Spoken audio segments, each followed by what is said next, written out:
चलिए वेलकम, स्वागत है आधुनिक भारत के इतिहास में। जो कल हमने पार्ट 1 में पढ़ाया था उसका संक्षिप्त रूप से हमने समझाने का आप लोगों को प्रयास किया कि यूरोपीय कंपनी कैसे आई, क्यों आई, संघर्ष क्यों हुआ और भारत को कैसे जीत लिया। संक्षिप्त में तो हम विस्तार से फिर टॉपिक वाइज पढ़ाएंगे मेंस के हिसाब से। पहले हम कॉन्सेप्ट देने का हम प्रयास कर रहे हैं कि ताकि आपको ईस्ट इंडिया कंपनी या आधुनिक भारत में अंग्रेज जो आए, पुर्तगाली आए, उसको समझ में आ जाए।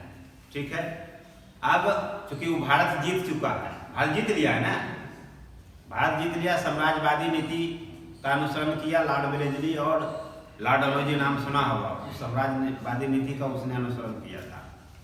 तो साम्राज्यवादी नीति, उपनिवेशवादी नीति जो ईस्ट इंडिया कंपनी का था, उसका क्या प्रभाव पड़ा, क्या परिणाम हुए, वो सोचा भी नहीं होगा कि हम जो ला रहे हैं नीति, उसका क्या वो तो लाया अपनी नीति, जो भी लाया, चाहे प्रशासनिक नीति लाए, चाहे भू राजस्व नीति लाए, चाहे आर्थिक नीति लाए, चाहे सांस्कृतिक नीति लाए, वो उसका उद्देश्य मात्र था भारत पे शासन करना, और शासन करने का अंतर्निहित उद्देश्य था धन की प्राप्ति। उसका उद्देश्य था धन की प्राप्ति। अगर हम अपने तरफ से देखें तो मेरा वो शोषण कर रहा था, यही है ना।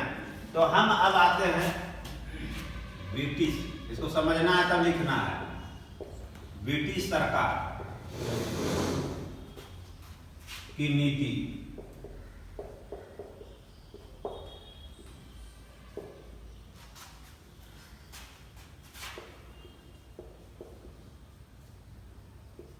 साम्राज्यवादी नीति,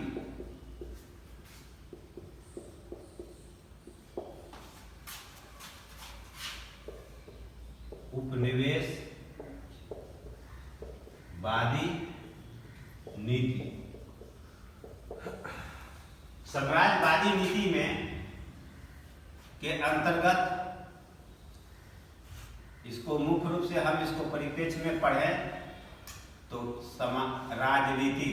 राजनीतिक क्षेत्र समझते जाना पहले, तब लिखोगे, बता दे रहा हूं। ये समझ लोगे तुम्हारा मॉडर्न इंडिया समाप्त हो जाएगा। राजनीतिक क्षेत्र में जो पीढ़ियां पढ़ते रहते हैं, राजनीतिक क्षेत्र में इसने दो नीति लाया था मुख्य रूप से। एक है सहायक संधि प्रणाली, सहायक संधि प्रणाली, और एक था इसका हड़प नीति, हड़प नीति, यही था। इससे क्या, इसका परिणाम क्या हुआ? परिणाम हुआ भारतीय राजाओं में असंतोष। दूसरा परिणाम क्या हुआ? जमींदारों, नवाबों में असंतोष। नहीं होगा, जबरदस्ती इसका जीत रहा था, उसका राज को विलय कर रहा था कि भाई आपका उत्तराधिकार कोई नहीं है। चलो, लॉर्ड डलहौजी ने राज को 3 श्रेणी में बांटा था, प्रथम श्रेणी, द्वितीय श्रेणी और तृतीय श्रेणी। हड़प नीति आप लोगों ने पढ़ी हो पीटी में, यूट्यूब में देखी होगी, नहीं तो फिर यहाँ तो पढ़ाएंगे, यहाँ तो मेंस के हिसाब से पढ़ाएंगे कि सहायक संधि क्या है, हड़प नीति क्या है। हड़प सहायक संधि प्रणाली और हड़प नीति का फाइनली परिणाम भारतीय राजाओं में असंतोष, जमींदारों, नवाबों में असंतोष। अब इसका उपनिवेशवादी नीति क्या था? इसके अंतर्गत अगर हम देखें इसका प्रशासनिक क्षेत्र में, प्रशासनिक क्षेत्र में द्वैध शासन प्रणाली आया था प्रणाली। उसके बाद अधिनियम आया था, अधिनियम एवं सुधार। इससे असंतोष किसमें हुआ? राजाओं में, जमींदारों में, व्यापारियों में। उसके बाद असंतोष किसको में हुआ? किसानों में। उसके बाद असंतोष किसके हुआ? आम जनता में। क्लियर हो गया? अब आगे अब हम इसका अगर आर्थिक नीति देखें, आर्थिक क्षेत्र में आर्थिक नीति में कई प्रकार का नीति लाया। व्यापारिक मुक्त व्यापार नीति, व्यापारिक नीति नाम सुने? मुक्त व्यापार नीति, इसको कह सकते हैं आप मुक्त व्यापार नीति। मुक्त व्यापार नीति, इससे किसमें असंतोष होगा? व्यापारी में असंतोष होगा ना। उसके बाद इसने लाया भूराजस नीति। भूराजस नीति में इसका क्या क्या था? रैयतवादी, अस्थाई बंदोबस्त, रैयतवादी और महालवारी। ये है ना। इसमें फाइनली असंतोष किसमें हुआ? असंतोष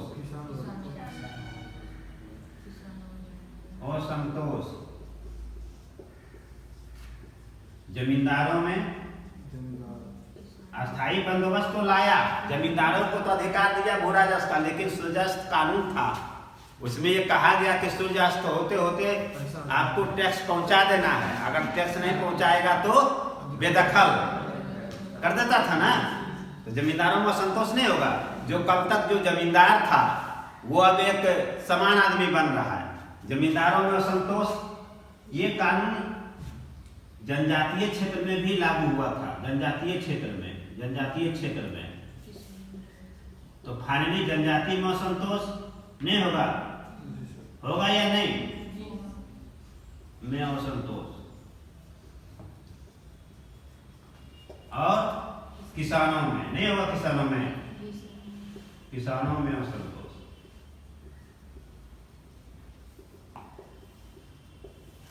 ठीक है, ये था इसका मुख्य रूप से आर्थिक नीति में। अब इसका हम आते हैं सांस्कृतिक नीति। सांस्कृतिक नीति, सामाजिक क्षेत्र, सामाजिक सुधार। सामाजिक सुधार, अब देखो सामाजिक सुधार में समझो, पहले समझ लो तो लिखना। सामाजिक सुधार जितने भी अधिनियम आए, इससे दो बातें हुई। इससे दो बातें, एक हुआ कि भारतीय जो राजा था, रजवाड़ा या जमींदार, इसमें असंतोष हुआ, लेकिन इससे चेतना भी बढ़ा।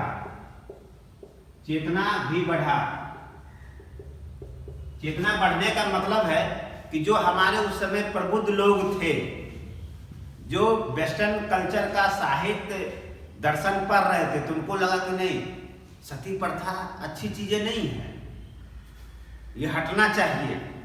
दास प्रथा अच्छी चीजें नहीं है, ये हटना चाहिए।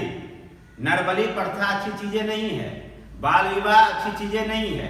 जो हमारे प्रबुद्ध लोग थे उस समय, जो पढ़ा लिखा थे, जो अंग्रेजी पढ़ लेते थे, जिसमें राजा राम मोहन राय, दयानंद सरस्वती जैसे विद्वान लोग, ईश्वर चंद्र विद्यासागर, उनमें चेतना बढ़ा। चेतना किसमें बढ़ा? मध्यम वर्ग में। ठीक है, अब सामाजिक सुधार में अगर हमारा आया आपको शिक्षा। शिक्षा से क्या हुआ? लोग बाहरी दर्शन को पढ़ा, तब क्या हुआ? इसमें चेतना का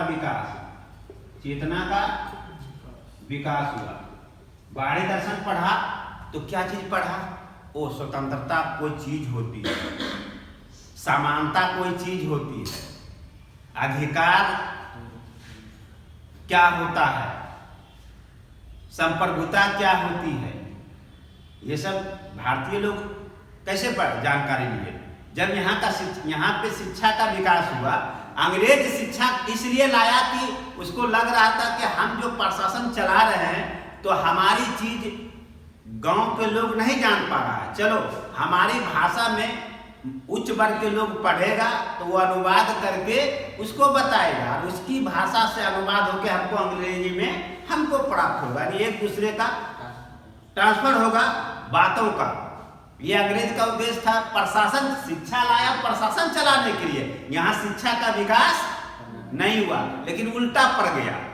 वो सोचा ही नहीं था कि हम शिक्षा विकास करेंगे तो एक दिन हमारे पे ही भारी हो जाएगा। भारी कैसे हुआ? तो बाहरी दर्शन को पढ़ा, उपयोगितावादी सिद्धांत बेंथम का, या फ्रांसीसी क्रांति में सिद्धांत आया था स्वतंत्रता समानता बंधुत्व नेपोलियन के द्वारा दिया गया था ना, वो चीजों को लोग पढ़ा। कांट, मार्क्स, रूसो, इस सब का दर्शन पढ़ा। रूसो कहा था ना कि मनुष्य सर्वथा स्वतंत्र जन्म लेता है लेकिन हमेशा बेड़ियों से जकड़ा हुआ रहता है, रूसो ही कहा था। ये सब विचार से पढ़ा तो उसमें क्या हुआ? चेतना का विकास। उसके बाद प्रेस से फिर क्या हुआ? विचारों का आदान प्रदान। तो क्या हुआ फाइनली? चेतना का विकास। उसके बाद आप आइए प्रेस, भाषा साहित्य, इससे भी हमारा क्या हुआ फाइनली? चेतना का विकास हुआ। इसी क्रम में एक चीज और है,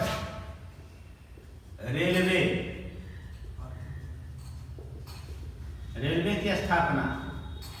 रेलवे की स्थापना से क्या हुआ? इससे भी सामाजिक गतिशीलता बढ़ा।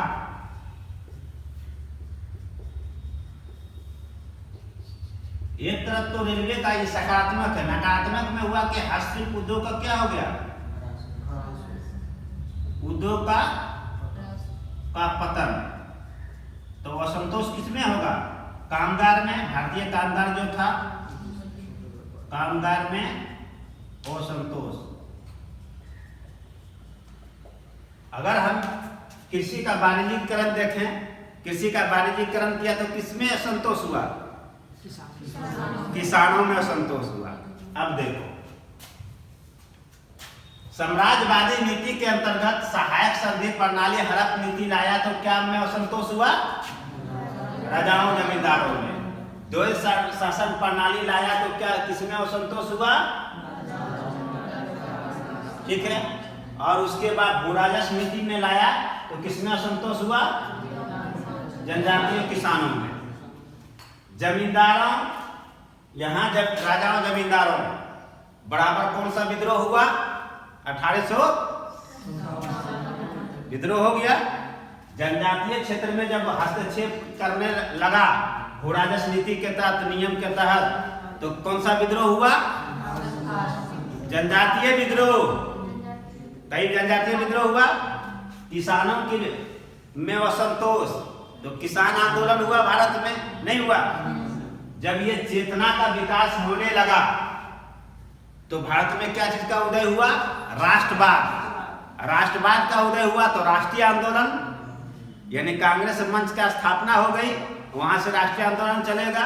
और ये सब चेतना का विकास हुआ तो राजा राम मोहन राय, दयानंद सरस्वती ने कौन सा आंदोलन स्टार्ट कर दिए?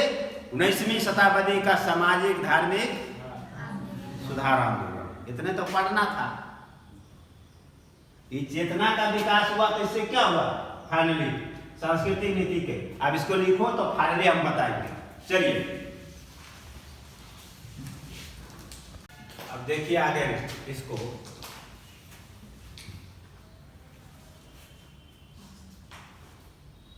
राजाओं में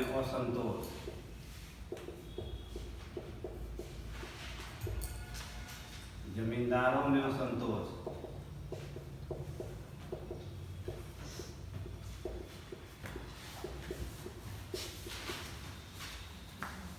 सैनिकों में असंतोष,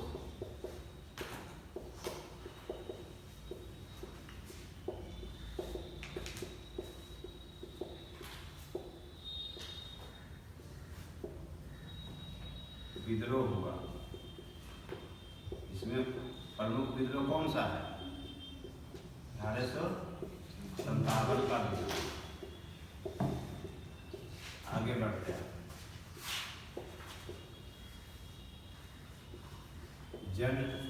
जनजातियों में असंतोष,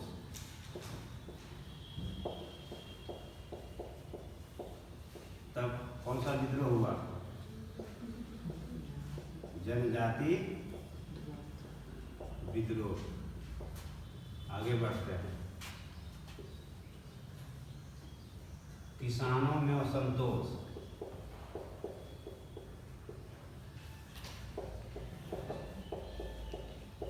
किसानों में असंतोष, किसान विद्रोह, किसान आंदोलन,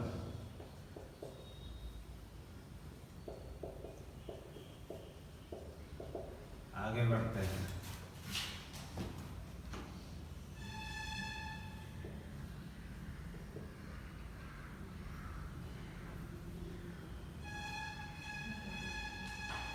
भारतीय लोग अपनी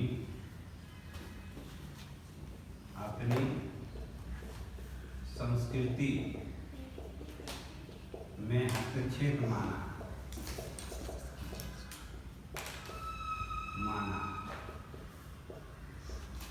निम्न जाति के लोग में एक आशा की भावना आई।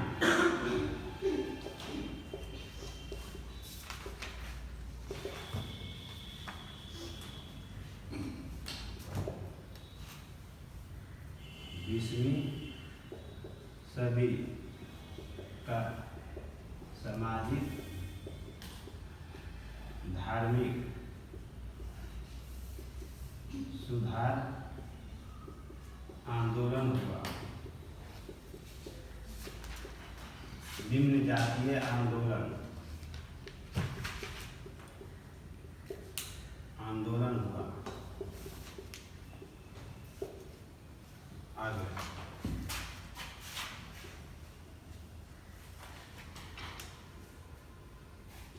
शिक्षा का विकास,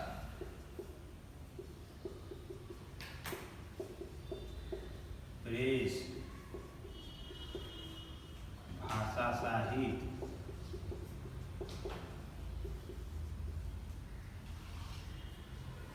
रेलवे,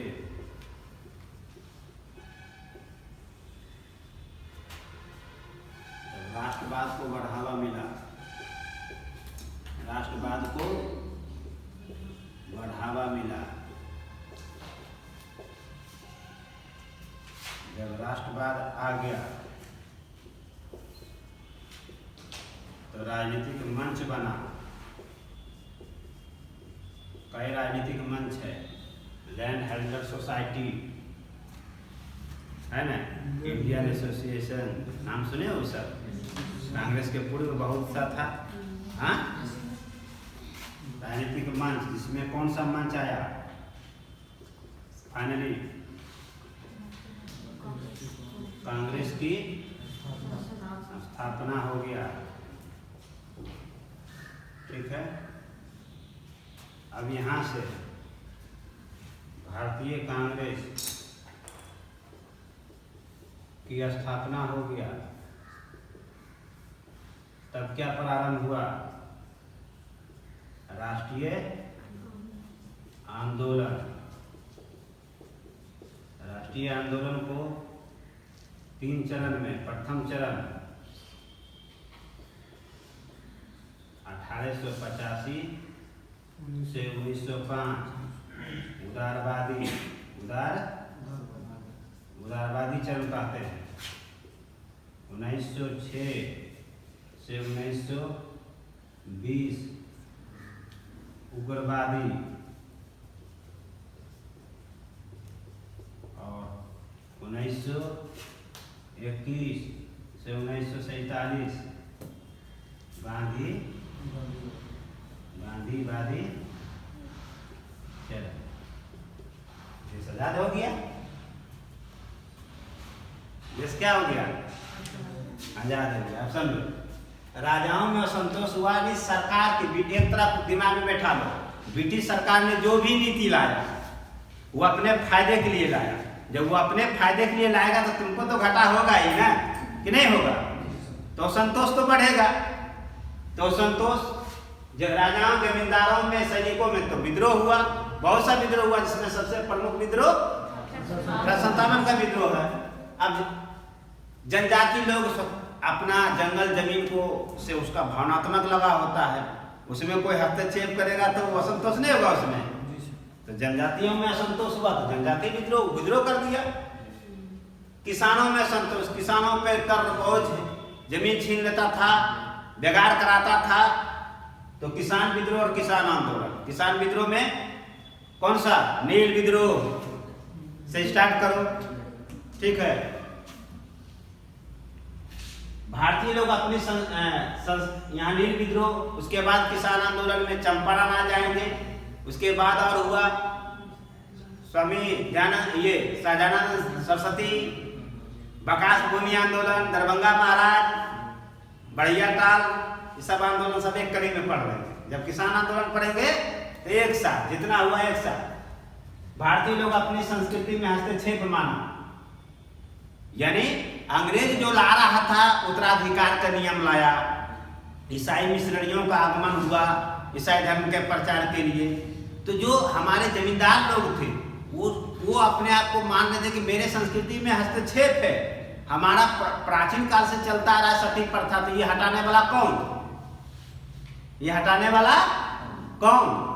ये हमारी संस्कृति में हस्तक्षेप कर रहा है, और संतोष। लेकिन इधर निम्न जातीय लोग थे, जो निम्न जाति के लोग थे, वो अस्पृश्य जाति और छूत जाति, इसमें एक आशा किरण जगा। वो ये लोग पढ़ा, जिसमें ज्योतिबा फूले नाम सुने होंगे, आत्माराम पांडुरंग का नाम सुने हैं ऐसा। इन लोगों में लगा कि नहीं, छुआछूत कोई चीज नहीं होती है, ऊंच नीच कोई चीज नहीं होता है। तो इन लोगों ने अपने तरीके से आंदोलन, निम्न जाति का सुधार, इन लोगों को लगा कि हम भी मंदिर में प्रवेश कर सकते हैं, ब्राह्मणों की प्रवेश करेगा। तो निम्न जाति आंदोलन हुआ। और सांस्कृतिक हस्तक्षेप किया तो कुछ धार्मिक आंदोलन हुए। धार्मिक आंदोलन, जिसमें एक आंदोलन, धार्मिक आंदोलन में सबसे फेमस आंदोलन है सन्यासी विद्रोह, नाम सुने हो? हाँ, क्यों हुआ? क्योंकि वो भी मानता था कि हस्तक्षेप कर रहा है मेरे चीजों में। अब तुमको दो गो पार्टनर हो, एक रूम में दो गो रह रहे पार्टनर, तुम और गुड़ी। अब तुमको 8 बजे सोना है, 11 बजे सोना है, या सुबह उठना है। तुम्हारा है कि मोबाइल चलाना, बातें करना, और गुड़ी कहे नहीं, ये बजे सो जाइए, इतने बजे उठना है, मोबाइल से बात मत कीजिए। तो तुम क्या मानोगे? अपने आप को व्यक्तिगत जीवन में हस्तक्षेप नहीं मानोगे, तो इसके खिलाफ विद्रोह करोगे कि नहीं? होगा विद्रोह की नहीं? वही बात था, विद्रोह कर दिया कि हमारे जीवन में हस्तक्षेप कर रहा है अंग्रेज नियम बना के। कुछ नहीं है। आधुनिक भारतीय राष्ट्रीय आंदोलन बहुत आसान है, समझ आओगे तो अपने से पढ़ लोगे। जिस वेग से हम बताए अपने से पढ़ लोगे, आसान नहीं से किताब समझ में आ जाएगा। हुआ क्या था, तो उसी में हुआ। अब इधर शिक्षा का विकास हुआ, प्रेस, भाषा, साहित्य, रेलवे, तो उसको राष्ट्रवाद का बढ़ावा मिला। राष्ट्रवाद का मतलब होता है राष्ट्रीयता का, भारतीय को बोध होने लगा। राष्ट्रीयता का मतलब क्या होता है कि भारतीय लोग को लगा वो हमारा देश है। इसको लगा कि ये ब्रिटिश सरकार हम पे शासन नहीं कर रहा, मेरा विकास नहीं कर रहा, मेरा शोषण कर रहा है ये। क्योंकि दादा भाई नौरोजी ने धन का निकासी सिद्धांत के तहत आर्थिक राष्ट्रवाद का उजागर कर दिया, आर्थिक राष्ट्रवाद को बढ़ावा मिला। ब्रिटिश सरकार के आर्थिक नीति का जो चरित्र था उसको उजागर कर दिया कि नहीं, तुम विकास नहीं कर रहे हो मेरे यहाँ, तुम मेरे यहाँ शोषण करो, मेरा धन लूट के ले जा रहे हो। हमें स्वतंत्रता चाहिए और आप हमें गुलामी की जंजीर में रखे हो, हमें समानता चाहिए, तो हमारे साथ तुम भेदभाव कर रहे हो, हमको भी नौकरी में अवसर मिलना चाहिए, तो तुम कह रहे हो कि नहीं, भारतीयों को कम में सेना में कटौती कर देता था, धर्म लिंग जाति का भेद करता था, तोड़ने का प्रयास किया 1919 के अधिनियम के तहत, फूट डालो शासन करो, मुस्लिमों को पृथक निर्वाचन दे दिया, तो इन्हें असंतोष नहीं होगा। तो राष्ट्रवाद का मतलब होता है कि अपने को पहचानना। राष्ट्रवाद का मतलब क्या होता है? अपने को पहचानना। जैसे 4 भाई है, पूरा लड़ते रहता है, उसका पति पत्नी ये भाई वो भाई लड़ते रहेगा, लेकिन पड़ोसिया से झगड़ा होगा तो चारों भाई क्या हो जाता है? एक हो जाता है। तो वो क्या है? परिवार का बोध हो जाता है उसको। परिवार का बोध मतलब राष्ट्रवाद आ गया, वही है, उसी को राष्ट्रवाद कहते हैं। परिवार का बोध हो जाता है। हम चारों भाई पूरा कल तक झगड़ा कर रहा है, पड़ोसिया से झगड़ा हुआ, सब एक लाठी निकाल के देखा है गांव में, उसी बोलते हैं राष्ट्रवाद। ये बोध हो गया कि नहीं, हम लोग एक हैं, हम एक पिता के 4 पुत्र हैं। क्लियर हुआ ना?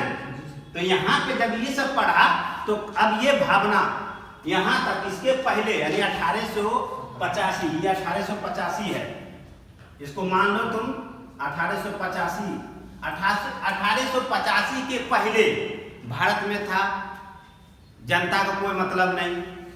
जमींदार, ये जमींदार को अगर जमीन हड़प लिया तो ये जमींदार विरोध नहीं करता था, ये राजा को राज ले लिया तो विरोध नहीं करता था, कोई मतलब नहीं। ओ कल लड़के ने हमरा की मतलब है, यानी राष्ट्रीयता का बोध नहीं था, राष्ट्रवाद का बोध नहीं था। लेकिन जब ये सब आया, भाषा साहित्य आया, वहां से अंग्रेज लेके आया, तो यहाँ पढ़ा समझा, तो इसको लगा ओ हम लोग तो एक हैं, हम लोग बेकार लड़ रहे हैं आपस में, हम लोग को उसको विरोध सब मिलके करना चाहिए।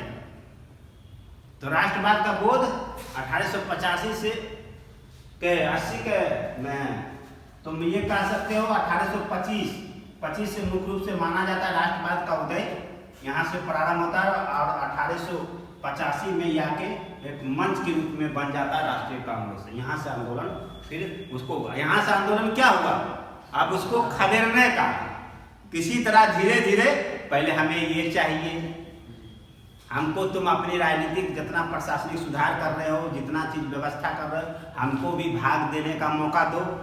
पहले नहीं करता है, लुलुआ पकड़ते पकड़ते पकड़ा, ये है यहाँ लुलुआ, थोड़ा सा यहाँ आगे बढ़ा, यहाँ पे अब तुम जाओ, मुझे स्वराज चाहिए, मुझे स्वतंत्रता चाहिए।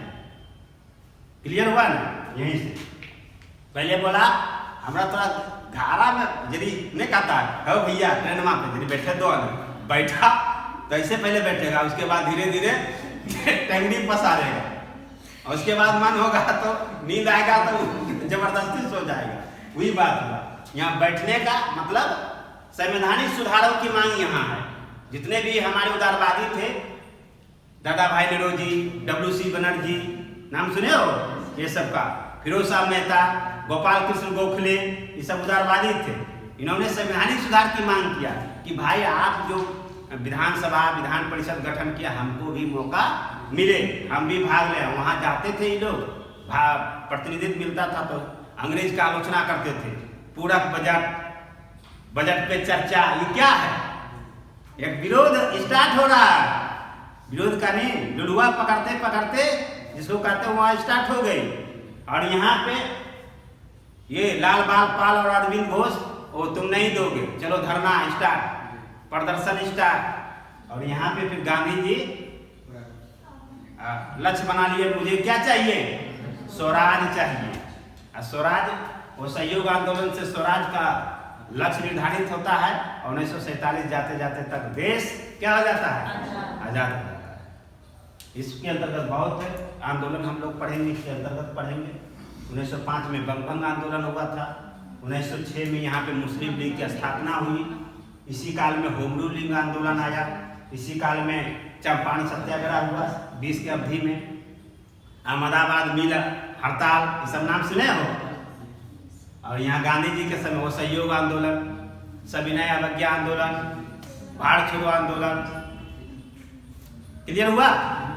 तो ये कैसे मॉडर्न इंडिया को पढ़ना है अब समझ में आ गया। मूल थीम अब मॉडर्न इंडिया हमने पढ़ा दिया, अब तुम घर में बैठ के क्या पढ़ोगी, एनसीईआरटी एक बार पढ़ो।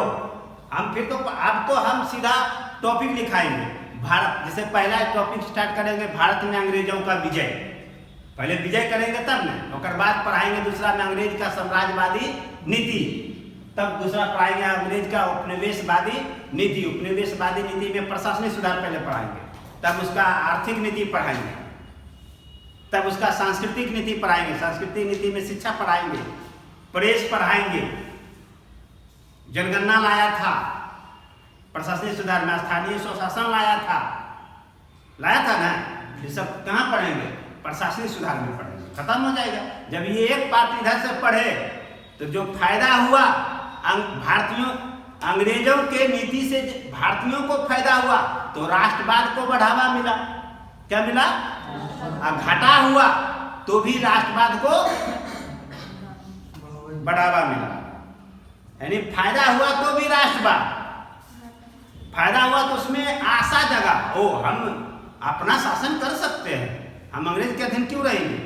और घाटा हुआ तो उसका नीति का विरोध, तो सब मिलकर विरोध करने लगा। तो राष्ट्रवाद, राष्ट्रवाद का मतलब राष्ट्रीय आंदोलन।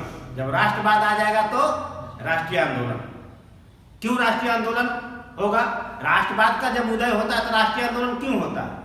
राष्ट्रीय आंदोलन का मतलब सब मिलके आंदोलन, पूरे राष्ट्र मिलकर आंदोलन, और आंदोलन का उद्देश्य एक हो जाता है, चाहे स्वराज हो चाहे स्वतंत्रता। विद्रोह जब होता है तो विद्रोह का उद्देश्य अलग अलग होता है। 1857 का विद्रोह का उद्देश्य अलग अलग था, वो राष्ट्रीय विद्रोह नहीं था। जमींदार अपना चक्कर में कर रहे थे कि उनका जमींदारी छीन आ गई, इसलिए विद्रोह किए। राजाओं ने इसलिए विद्रोह किया कि उत्तराधिकार का नियम, गोद निषेध प्रथा जो रोक लगा दिया था उसके खिलाफ था। सैनिकों ने अपने तरीके से विद्रोह किया अपने उद्देश्य के लिए, किसानों ने उसमें भाग लिया तो वो शोषण का शिकार था। जनता इसलिए भाग लिया मध्य का क्योंकि उसका राजा को कुशासन का आधार पर मिला लिया था, ये है ना। तो ये था आपका आधुनिक भारत का मुख्य चीजें जो हमने आपको 2 क्लास में, कल का क्लास और आज के क्लास में आपको समझाने का एक प्रयास किया कि आप आधुनिक भारत को कैसे पढ़ेंगे, आधुनिक भारत में आपको क्या पढ़ना है। अगर आपको ये कॉन्सेप्ट संक्षिप्त में भी पता है तो कोई भी चीज पूछे, अब 1857 के विद्रोह के कारणों को बताएं, आराम से लिख दोगे। जनजातीय विद्रोह के कारण को बताएं तो कुछ ऐसे लिख दोगे कि जनजातीय में असंतोष क्यों हुआ होगा, किसानों में असंतोष क्यों हुआ होगा जो विद्रोह किया, निम्न जातीय आंदोलन क्यों हुआ। तो वैसे कारण तो अब कारण तुमको तो सीधा समझ में आ जाता होगा कि कारण क्या कारण हो सकते हैं इसके। क्लियर हुआ तुम दोनों चंगू मंगू? क्लियर है? तो एनसीईआरटी पढ़ रही हो, एनसीईआरटी में पहला पेज में देखोगी, दूसरा पेज में भी होगा, पहला दूसरा तीसरा पेज 3 पेज कोई एनसीईआरटी लेकर आया है हम बता देंगे। चलो तो आज का क्लास यही तक। अब कल से हम लोग स्टार्ट करेंगे पहला टॉपिक, भारत में अंग्रेजों का विजय। अंग्रेजों का क्या विजय, यानी साम्राज्य विस्तार जिसको बोलते हैं। तब पढ़ेंगे अंग्रेजों के साम्राज्य सुदृढ़ीकरण, मतलब वो कैसे कोई चीज जीत लिया तो हमेशा तुम्हारे पास बना रहे तो उसके लिए नीति लाओगे ना, तो उसकी नीति पढ़ेंगे। जब नीति खत्म हो गया तो आधुनिक भारत खत्म हो गया। फिर राष्ट्रीय आंदोलन तो पॉइंट वाइज दिखा देंगे, तुम लोग अपना करते रहोगे। राष्ट्रीय आंदोलन पढ़ाने की चीज थोड़े। अब राष्ट्रीय कोई भी आंदोलन का क्या होगा, आंदोलन का 4 फेज होता है पढ़ने का। आंदोलन का उद्देश्य क्या था, आंदोलन के कारण क्या होंगे, आंदोलन का स्वरूप क्या था, आंदोलन की विशेषताएं क्या थी, आंदोलन का परिणाम क्या आया, ठीक है। और फिर उस आंदोलन का प्रभाव क्या पड़ा, प्रभाव अल्पकालिक, दीर्घकालिक प्रभाव सकारात्मक, नकारात्मक। जो सकारात्मक प्रभाव होता है उसी को हम महत्व कहते हैं। खत्म। कोई भी आंदोलन पढ़ोगे तो एक धारा में से पढ़ लेना है, जितना भी आंदोलन खोजोगे, निकालोगे कि कारण क्या था अपने से। उसके बाद तो हम तो पढ़ाएंगे ही, हमारा काम है ही, लेकिन किताब पढ़ने वक्त ये माइंड में बैठा कर रखो कि हम जो पढ़ रहे हैं तो उसको खोजें, मूल चीजें। तो आज का क्लास यहीं तक। अगले क्लास से अब आधुनिक भारत का इतिहास स्टार्ट होगा, वो टॉपिक बाय वो कल से, जहाँ से पहला टॉपिक है कि भारत में अंग्रेजों का विजय, विजय में लॉन्ग क्वेश्चन क्या होंगे और टिप्पणी से प्रश्न क्या पूछे जाएंगे, हम वो टॉपिक लिखाएंगे। उसके बाद हम आपको पढ़ाएंगे, टॉपिक बाय टॉपिक लिखा देंगे। ये लॉन्ग क्वेश्चन यहाँ से संभावना लॉन्ग का है और टिप्पणी का, टिप्पणी क्या पूछेगा, लॉन्ग क्या पूछ सकता है। चलिए, थैंक यू। अगले क्लास का इंतजार कीजिए।